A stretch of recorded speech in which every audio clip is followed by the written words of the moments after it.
ഈ വീഡിയോയിൽ നോക്കാൻ പോകുന്നത് എങ്ങനെ ഒരു പേയ്മെൻറ്റ് ടേംസ് ക്രിയേറ്റ് ചെയ്യാനുള്ളതാണ്. സോ അതായത് ഇപ്പോൾ നമ്മളൊരു ഇൻവോയ്സ് ഒരു കസ്റ്റമർ ഇൻവോയ്സ് കൊടുക്കുമ്പോൾ മേ ബി നമ്മളൊരു 30 days ക്രെഡിറ്റ് അല്ലെങ്കിൽ 60 days ക്രെഡിറ്റ് എന്നൊക്കെ പറഞ്ഞിട്ട് നമ്മൾ കൊടുക്കുമല്ലോ. സോ ആ ഒരു പേയ്മെൻറ്റ് ടേംസ് നമ്മളിതിൽ എങ്ങനെ ക്രിയേറ്റ് ചെയ്യുക എന്നുള്ളതാണ്. സോ നമ്മൾ ഇവിടെ അക്കൗണ്ട്സിൽ പോയി നോക്കിയാൽ പേയ്മെൻറ്റ് ടേംസ് എന്ന് കാണാം. സോ ഫസ്റ്റ് നമ്മളൊരു ടേം ക്രിയേറ്റ് ചെയ്യണം. ഓക്കെ, പേയ്മെൻറ്റ് ടേംസ് എടുത്തു, ആഡ് കൊടുത്തു. പേയ്മെൻറ്റ് ടൈമിന് ഫോർ എക്സാമ്പിൾ ഞാനൊരു 30 days ക്രെഡിറ്റ് എന്ന് കൊടുത്തു. ഓക്കെ, ഇൻവോയ്സ് പോർഷൻ ഞാൻ 100%, അതായത് ഇൻവോയ്സ് ഇപ്പോൾ ഒരു 1000 rupees ഇൻവോയ്സ് ആണെങ്കിൽ എനിക്ക് ഫുൾ എമൗണ്ടും ക്രെഡിറ്റിലാണ് വേണ്ടത് എന്നുള്ളതാണ് ഇൻവോയ്സ് പോർഷൻ എന്നുള്ളത്. 100% കൊടുത്തു.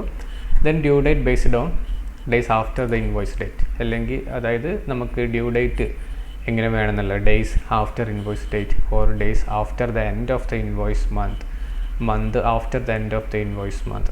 ഇങ്ങനെ 3 ടൈപ്പിൽ നമുക്ക് ഇതിൻ്റെ ഡ്യൂ ഡേറ്റ് കൊടുക്കാം. അപ്പോൾ ഞാൻ കറൻറ്റ്ലി ഇപ്പോൾ നമ്മൾ days after the invoice date, അതായത് ഇപ്പോൾ ഇൻവോയ്സിൻ്റെ ഡേറ്റ് വരുന്നത് അടുത്ത മാസം 30 ആണെന്നുണ്ടെങ്കിൽ അതിൻ്റെ ഡ്യൂ ഡേറ്റ് അടുത്ത ദിവസമായിട്ട് വരും. So okay, so credit days വരുന്നത് 30 days, ബിക്കോസ് ഞാൻ 30 days ക്രെഡിറ്റാണ് കൊടുക്കുന്നത്.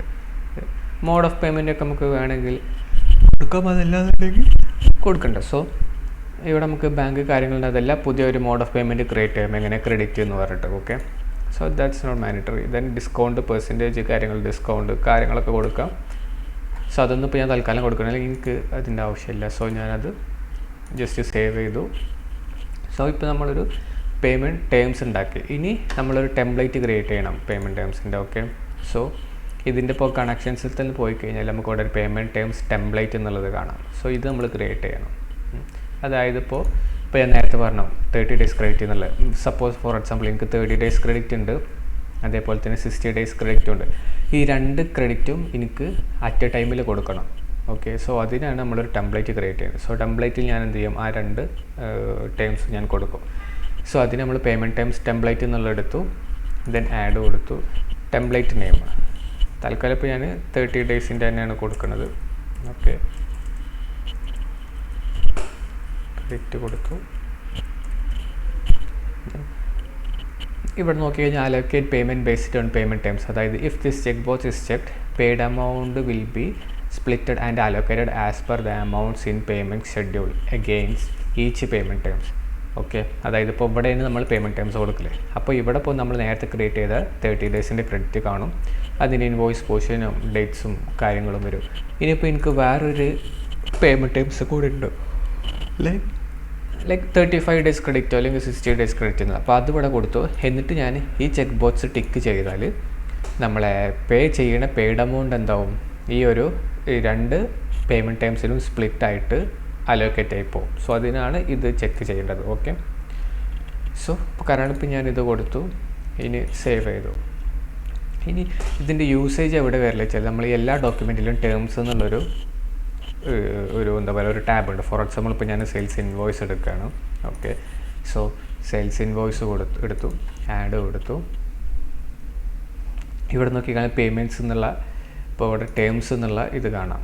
ഓക്കെ, സോ ഞാൻ ടേംസ് എടുത്തു. ദെൻ ഓക്കെ, ഫസ്റ്റ് ഞാൻ കസ്റ്റമർ കൊടുത്തു. ഓക്കെ, ദെൻ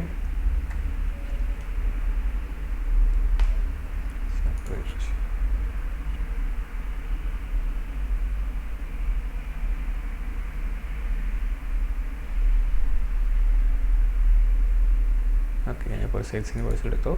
ദെൻ ഞാൻ കസ്റ്റമറെ ജസ്റ്റ് സെലക്ട് ചെയ്തു. ഈ കസ്റ്റമറിന് അഗെയിൻസ്റ്റാണ് ഞാൻ എന്ത് ടേംസ് കൊടുക്കുന്നത്. ഓക്കെ, സോ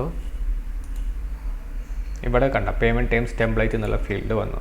സോ ഇവിടെ നമ്മൾ നേരത്തെ ക്രിയേറ്റ് ചെയ്ത ആ ഒരു ടെംപ്ലേറ്റ് വന്നു, അതിൻ്റെ ടേംസ് ഇവിടെ ഡിസ്പ്ലേ വന്നു. ഇനി ഇത് എന്താ പറയുക, ഡ്യൂ ഡേറ്റ് വരുന്നത് 27/4, അതായത് നമ്മളെ പോസ്റ്റിംഗ് ഡേറ്റ് വരുന്നത് 28/3, അതായത് ഈ മാസം 28-ാം തീയതിയാണ് ഞാൻ ഈ ഒരു ഇൻവോയ്സ് ക്രിയേറ്റ് ചെയ്യുന്നത്. സോ ഇതിൻ്റെ ഡ്യൂ ഡേറ്റ് വരുന്നത് ഒരു മാസം 30 days കഴിഞ്ഞിട്ടാണ്. സോ നോക്കിയാൽ നെക്സ്റ്റ് മന്ത് 27th ആണ് ഇതിൻ്റെ due date with invoice portion 100%. Okay, paid amount എന്തെങ്കിലും ഉണ്ടെന്നുണ്ടെങ്കിൽ അത് നമുക്ക് ഇവിടെ കൊടുക്കാം. ഓക്കെ, സോ ഇങ്ങനെയാണ്. ഇനി ഇതിൻ്റെ ഔട്ട്സ്റ്റാൻഡിങ് കാര്യങ്ങളൊക്കെ ഫില്ല് ചെയ്താൽ ആ ഒരു പേയ്മെൻറ്റ് ടേംസ് ഇതിൽ യൂസ്ഫുൾ ആവും. ഇതേപോലെ തന്നെ നമുക്ക് പർച്ചേസിൻ്റെ കേസിലായാലും ഏത് ഡോക്യുമെൻറ്റ്സിലും ഇതേപോലെ ടേംസ് എന്നുള്ളൊരു ഇതുണ്ടാവും, ഇവിടെ നമുക്ക് കൊടുക്കാം. സോ ഇതാണ് പേയ്മെൻറ്റ് ടേംസിൻ്റെ പർപ്പസ് വരുന്നത്. ഓക്കെ.